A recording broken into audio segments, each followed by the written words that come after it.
Welcome to my apiary.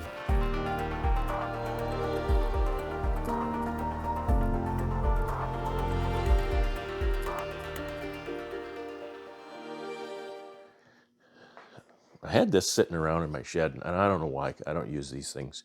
I guess I bought a couple in my first year or something, and because that's what the store said you're supposed to use for entrance reducer. And I noticed a lot of people use them, so I thought, you know what I'm going to do? I'm going to take some offcuts here, and I'm going to make a bunch of these. I'm going to hand them out at the bee club meeting, give them to anybody who wants one or more.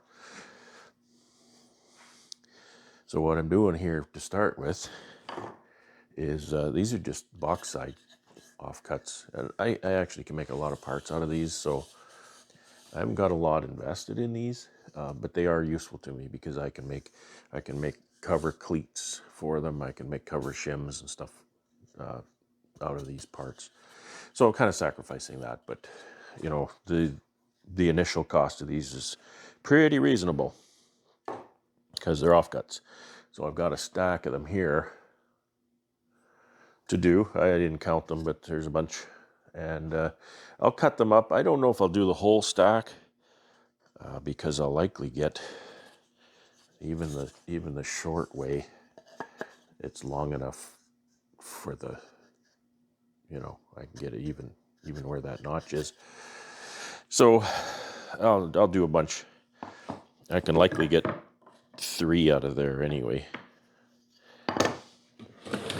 So I'll cut up some of these. You know, there's some great big knots here, and that's why these are here. They're not the premium lumber. So this kind of thing, I may not use that. I'll maybe make one. I don't know. We'll cut them up. And so I've just set up my miter saw here to do the cross cuts because my radial arm saw is still down. I haven't finished the cabinet on that. Boo-hoo. I really love my radial arm saw. So let's do a little bit of cutting here. And I can gang cut these. I'm not sure how many, but I think I can do 4 safely.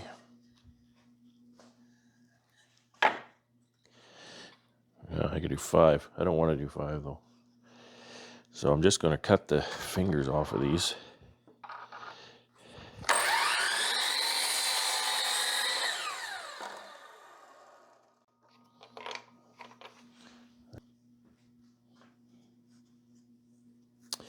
Okay, so what I'm going to do is I'm going to cut the ends square, and then I'll set a stop and cut these to length. Then I'll cut them up on the table saw. So what I want to do is cut the good end. If there's a good end and a bad end, like this one, I want to cut this end square because that's going to be most of my product is going to be here, and so then I can probably get rid of this knot. Some of them don't have, you know, good and bad end, but if they do, I can do it that way. And try to be thrifty here, but these are long enough, so you gotta wait till that saw stops to reach under it.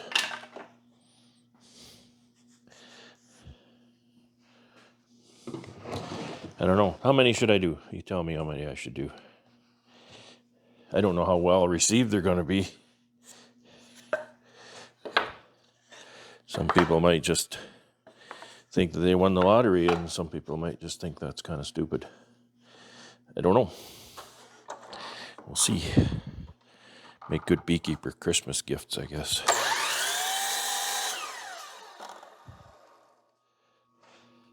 I see these in the store, and so obviously some people are buying them.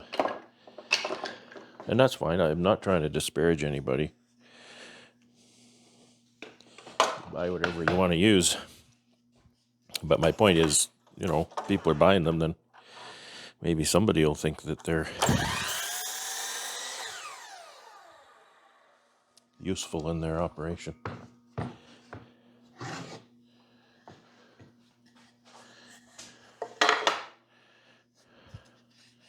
There's a rough side, a rough edge, and a rough edge and a cut edge too. So I'm going to try to put the cut edge toward the fence. The rough edge is inconsistent, and it might not make a square end.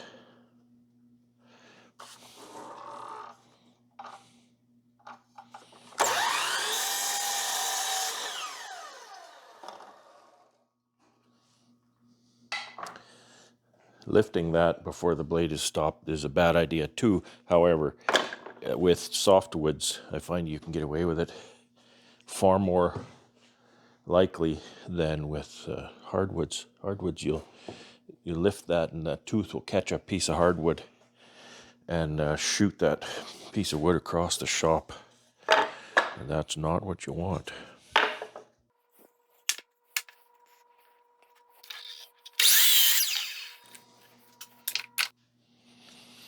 Okay, I've cut all these to flush the ends, and now I want to cut them to length here. So I'm almost to that joint, but I've still got some meat there to spare. So I just want to show you how I'm setting up this stop block. This stand for this miter saw is really neat. It does so many different things. It's got, first of all, it's got a stop block that you can pull up here. Now the problem with that is I need to cut my piece this long. There's nothing here. So then what I do is I want to use a piece of scrap. I'll loosen a knob here, slide that out, and get that just to the right length. Now what I do also is I push this down. There's a little lock behind it. I can hold that down. So I can push my pattern up there and then size it like this. Now the problem is there's nothing supporting the stop block here. Next, I just pull this little guy right out here. So I put that right in the middle where my piece is, and where this, give it a little bit for the stop block, and so that'll sit right in there. Perfect. Bob's your uncle. So I can tighten this up here to make sure this end doesn't move. And off to the races. That one stays, that one goes.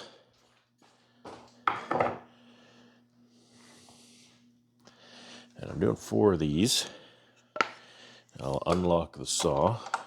I'm doing 4 of these. Now I could do them like this and just sort of, don't want any pieces in there. Just sort of do this by eye. This is not a real, accurate cut. This cut doesn't have to be super accurate. So I can easily just kind of do that by hand and line it up. What you can also do is rotate them this way, and that gives me enough surface area there for 3. And then I can just do 3, or I can just line the last one up manually.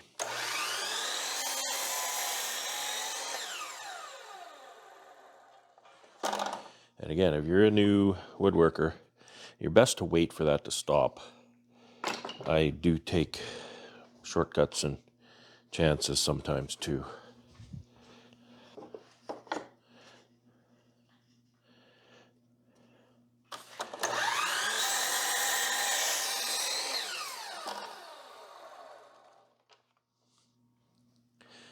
One of the challenges with a miter saw like this is dust control.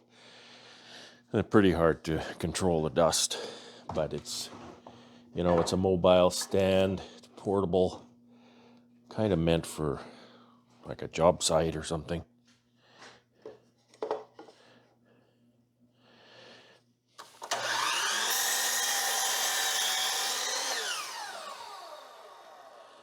I'm hoping to build dust collection into my radial arm saw, and those are tough enough, but I think I can do it. Get some kind of dust control on there.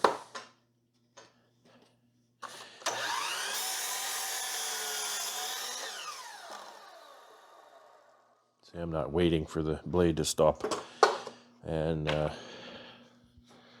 Some woodshop teachers would say that's wrong.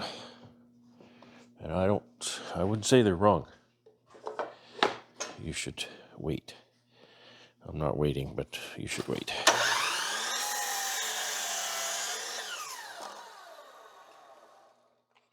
This is Eastern white pine, I think is what this is. Might be yellow pine. It smells wonderful.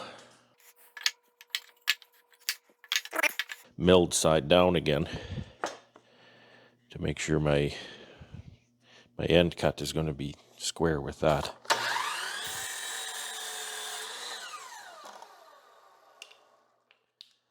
Not that it's going to matter with these, but it's just a matter of course. That's the way I do it. That's the way I do it. You do anything you want.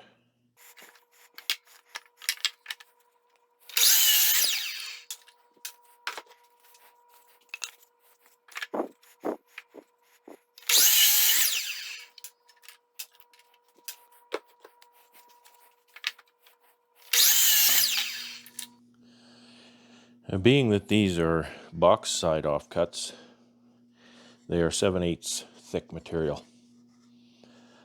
So I think that's probably where this came from too, because it seems to be 7/8. It might be 7/8 by 3/4, but I don't think it is. Yeah, it's 3/4 one way, so it's just made out of a board. But I'm just going to make this out of the 7/8 material, and so I'll rip the 7/8 thick stock to 7/8 wide, and then I don't have to worry about what dimensions.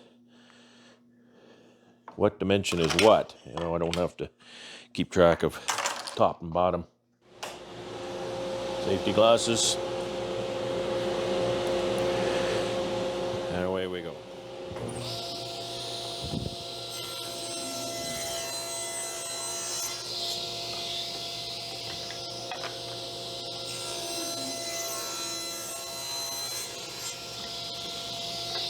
Looks like I'll get 3. It doesn't it? Barely 3.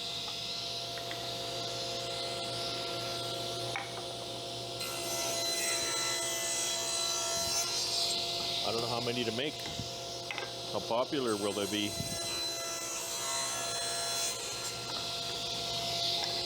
Don't want to run out.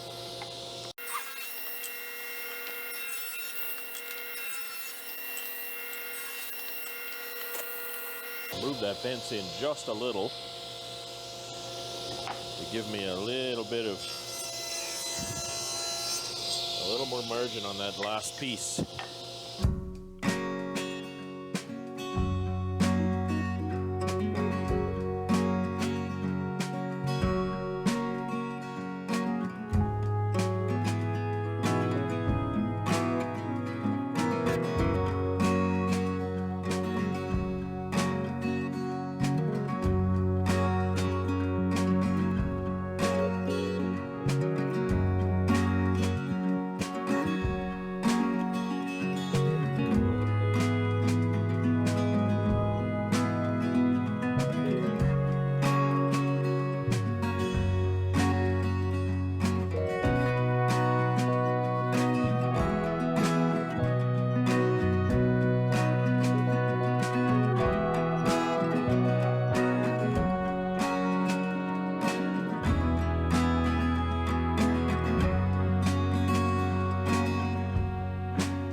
All right, so now I need to run them through the dado blade twice. And that's about a 3/4 wide notch.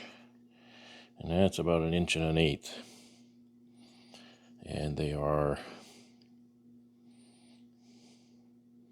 I don't know. I'm going to make them 3/8 deep.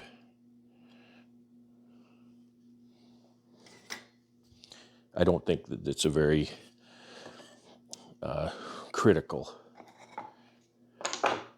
dimension.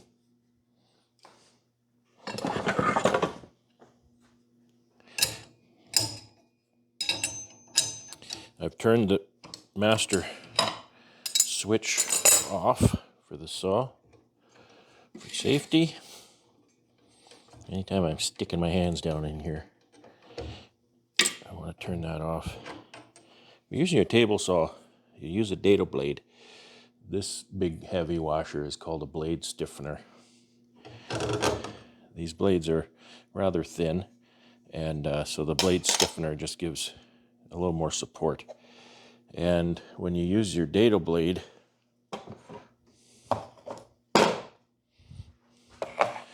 dado blades are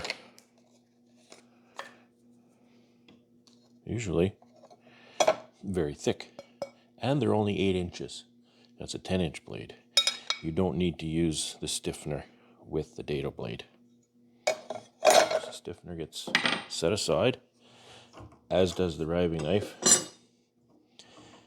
The brake comes off.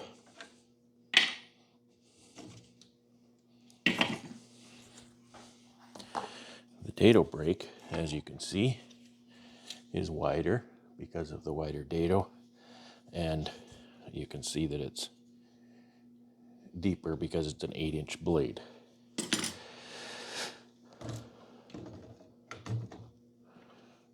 I've never tripped the dado brake, and I don't ever want to trip the dado brake. I don't know what they cost. If they're more money, they might be more money.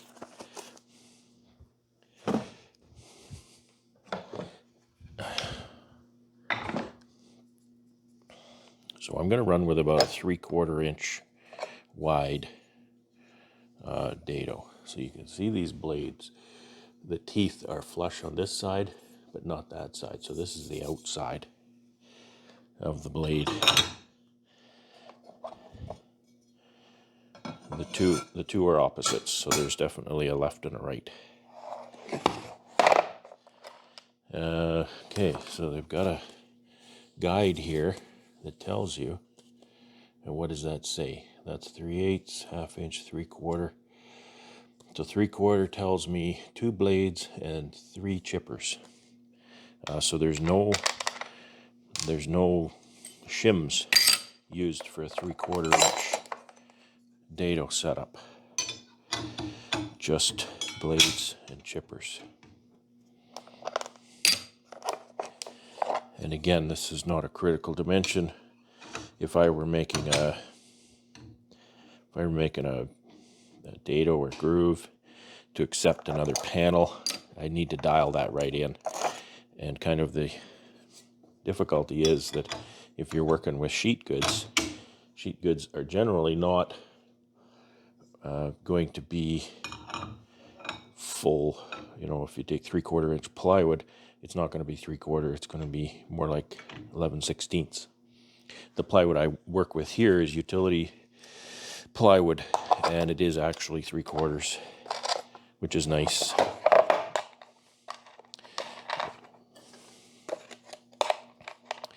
But the plywood that I use for making cabinets is a birch plywood, and it is 11/16, so you need to dial that in.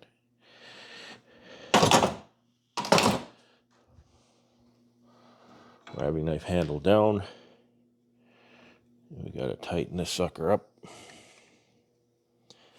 Make sure the teeth don't interfere with one another. There's space for all of them. You just have to make sure they don't get locked together. And tighten this thing up. Tighten it good and snug, but don't go crazy.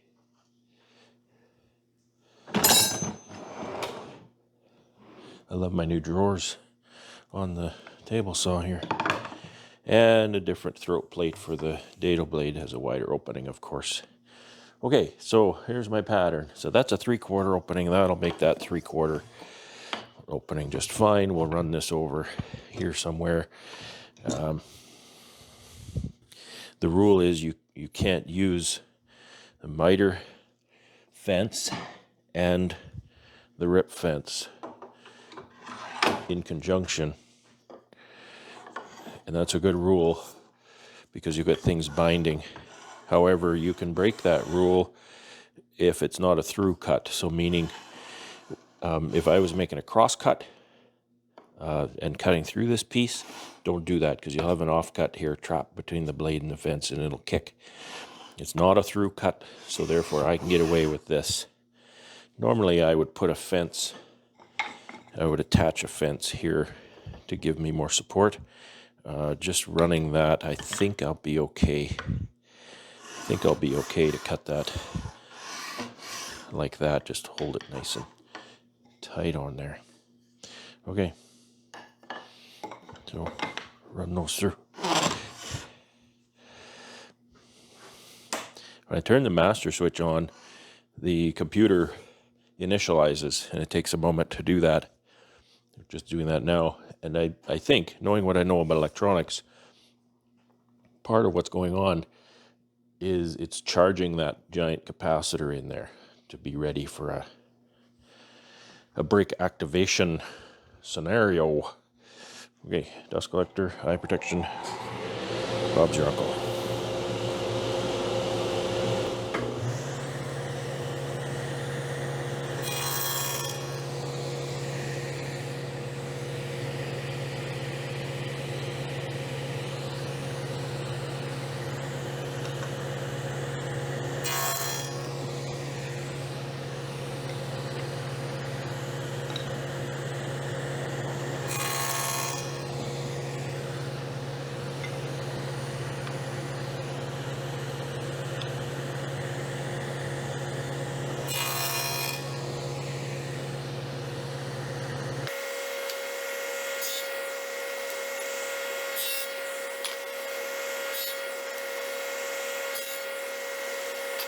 Okay, see the red throat plate. Red is the color of blood.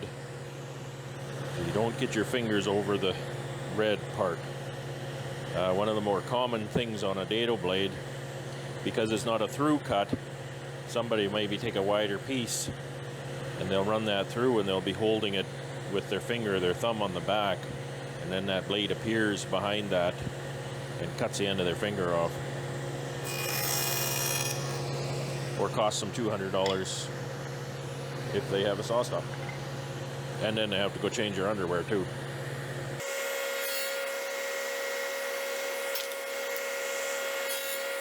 That's 10. I don't know how many I need to do. There's a lot here. There's like 50 of them here. Goodness.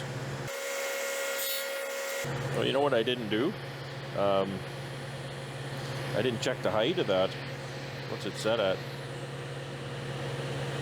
Yeah, that's only a quarter. I'm gonna go up a little more. Just get back into the wood shop and I'm losing my mojo.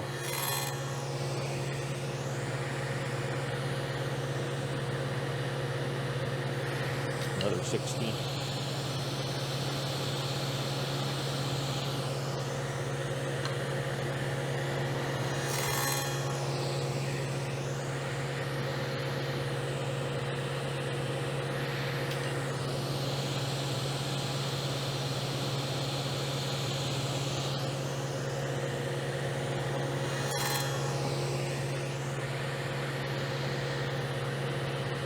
Alright, that's 3/8. So I'm going to have to run these through again. That's okay. I do the right end toward the fence because they're not, that notch is not in the center.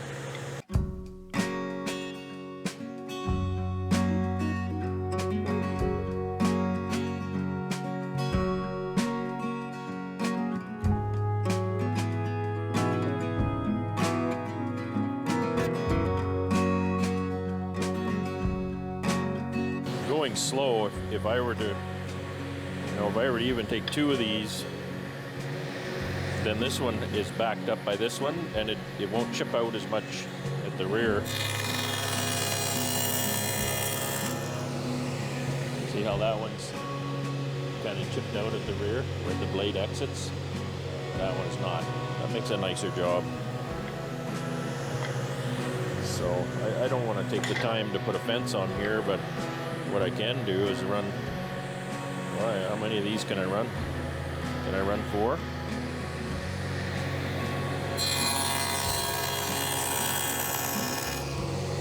That's 4. That's pretty good.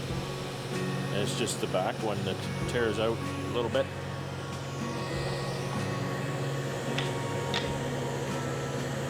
That's 5. Let's go 4.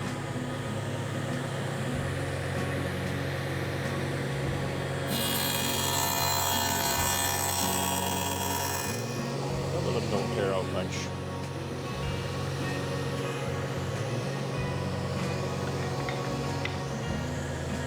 Better, faster than one at a time for sure.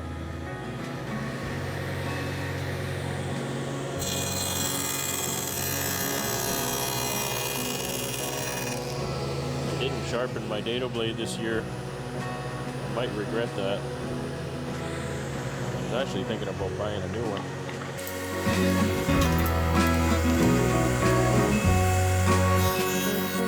Old dado blade done a lot of work for me. I rabbit all of my cleats on my covers, so it really takes a kicking.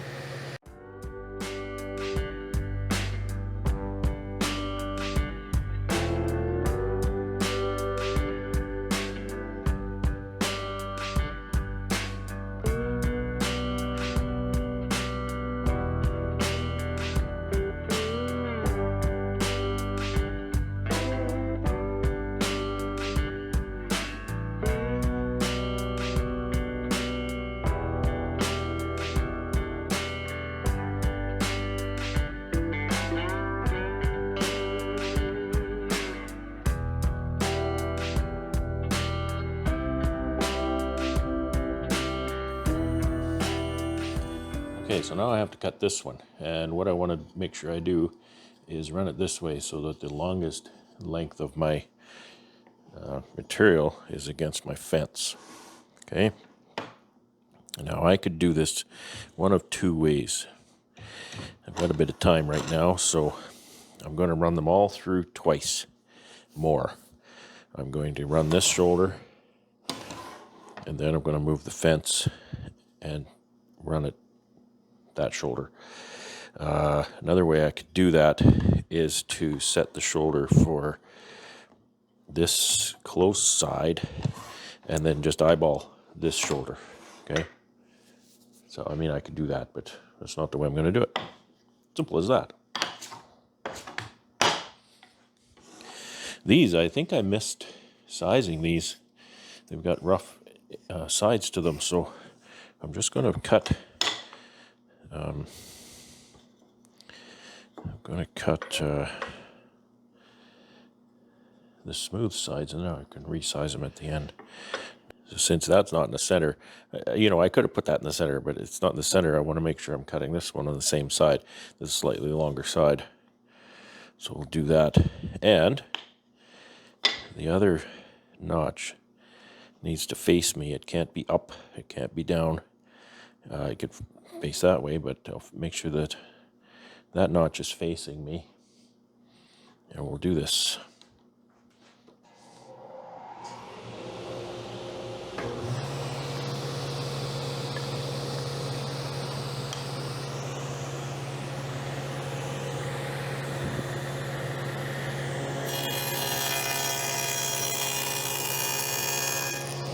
I want to make sure I keep track of which way these are situated.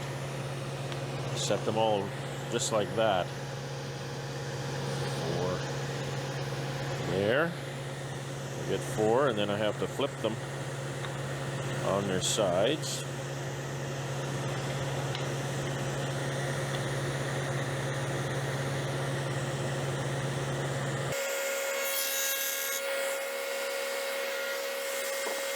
There's almost 100 of these there. Holy smokes. Oh, man. Considering I might get 25 people at the meeting. Might be 50. Everybody gets entrance reducers, or 2.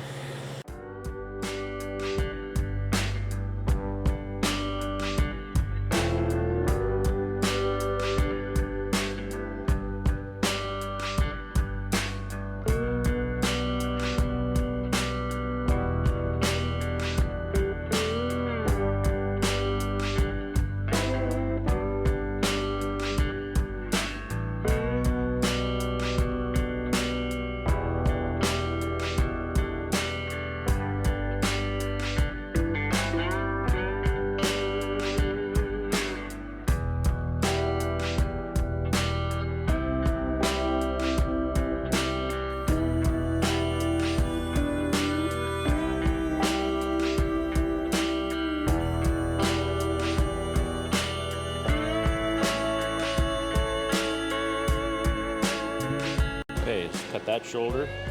Now I'll move the fence over, and I'll cut that shoulder. All through one more time.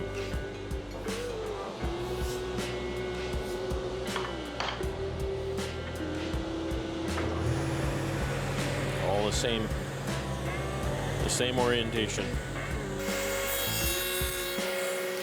That's our finished product there.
Well, I didn't intend to build that many, but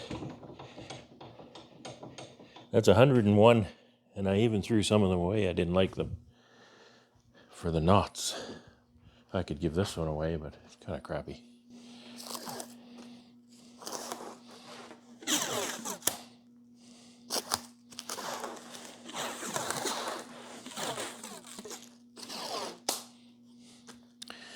Ooh. Losing my mojo with my wrapper.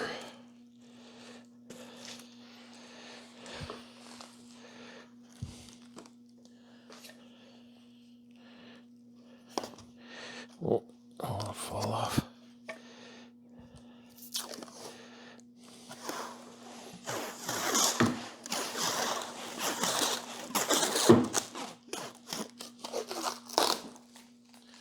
Well, I'll throw those in the truck, and hopefully somebody at the bee club meeting wants them.